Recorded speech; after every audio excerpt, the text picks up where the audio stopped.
If you've spent the last few seasons hauling wheelbarrows of compost to fill your raised beds, you're not alone, and you've probably noticed it never quite lasts.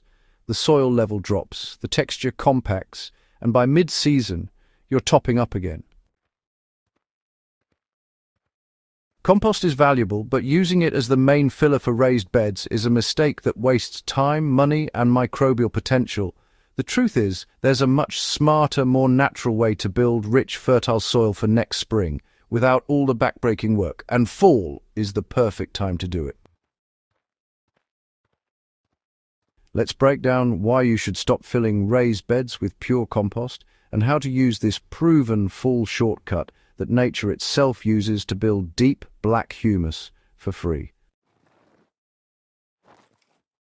Most gardeners assume compost equals soil, but compost is actually microbial food, not structure.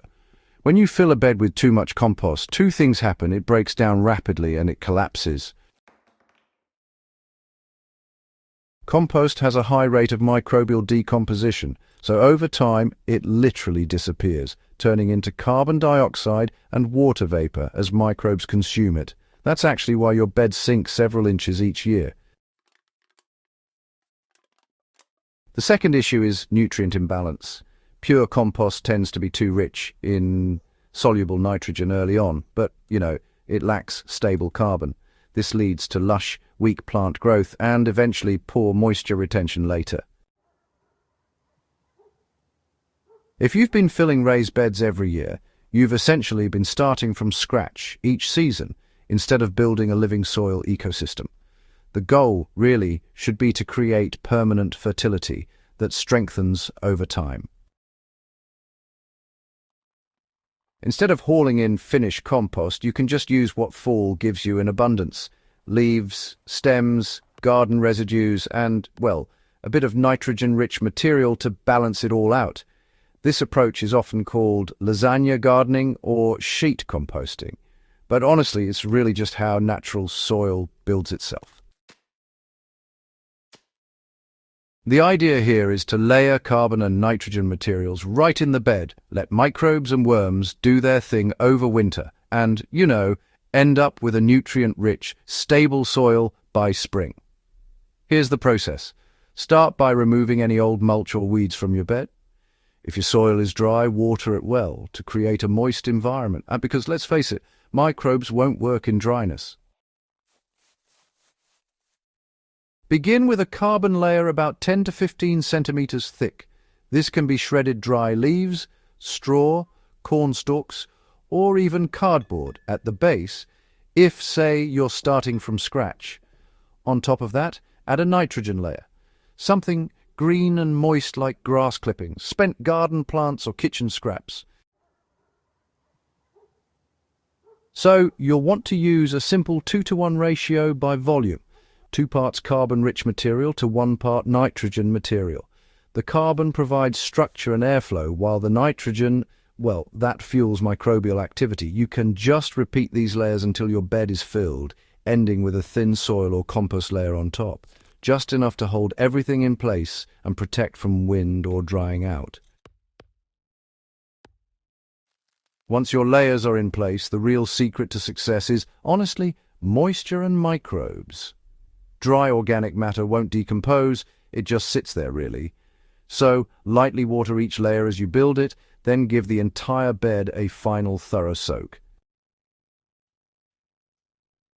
If you want to take this from good to exceptional, introduce microbial inoculants. You can use a homemade activator like diluted lactic acid bacteria serum or a fermented plant juice to jumpstart the process.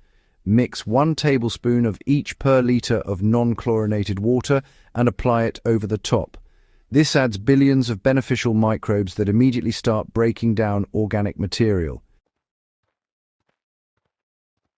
Alternatively, you can use a handful of finished compost or garden soil between layers to, seed your pile with decomposers. These microbial colonies will establish themselves throughout the bed and transform raw materials into stable humus without generating high heat. Unlike a traditional compost pile, this cold decomposition process conserves nutrients and produces the kind of dark, crumbly soil that doesn't burn roots or wash out minerals. Over winter, worms, fungi, and bacteria really take over. The structure loosens, and the layers settle naturally, and nutrients stabilize. When you dig into your bed in early spring, you won't find any recognizable scraps, just dark, sweet-smelling soil that honestly feels alive. The moisture-holding capacity will be higher, and you'll see clear evidence of aggregation, those little crumb structures that, well, indicate biological health. What makes this approach superior is that it builds a soil system rather than just a nutrient dump. You're encouraging the natural soil food web to form in place. The organic matter you added in autumn becomes part of a long-term carbon foundation that, well, holds fertility instead of depleting it. You can even plant directly into this system come spring. For early crops, simply rake back any rougher material still visible on the top, add a thin layer of compost or fine soil, and, plant. The underlying material will continue feeding the soil throughout the season. If you don't have enough organic matter, don't stress. You can supplement with whatever carbon sources are available: wood chips, rice hulls, shredded paper, or even aged sawdust. Just make sure the nitrogen layer has enough green to balance it. For example, 1 wheelbarrow of leaves pairs well with half a wheelbarrow of green weeds or grass clippings.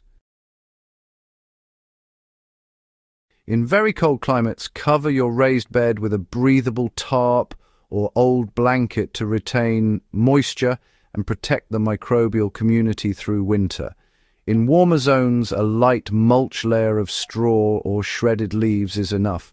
You can also sprinkle in a little rock dust or seaweed meal, about a cup per square meter, before covering to add trace minerals that microbes and plants both need. So, this method doesn't just save you money, it actually, permanently changes how your garden functions. Instead of constantly importing fertility, you're building it right there in place. Every autumn, just repeat this layering process, and honestly, your raised beds will keep improving year after year. The soil won't sink as much because, well, you're building a stable carbon base, and you'll notice fewer disease and pest problems, all thanks to a balanced microbial ecosystem. Compost has its place, but it's, better used as a top dressing or inoculant, not as bulk filler. Let decomposition happen right where you need it, and honestly, let nature do the heavy lifting. If you've been burning out from endless compost hauling, well, this is your chance to work smarter, not harder. The full layering shortcut turns raw plant waste into living soil with minimal effort and maximum return. By spring, you'll have healthier beds, stronger roots, and really a system that just improves itself season after season. If you found this guide helpful, be sure to subscribe to Hydro Haven for more soil-building strategies that combine science with simplicity.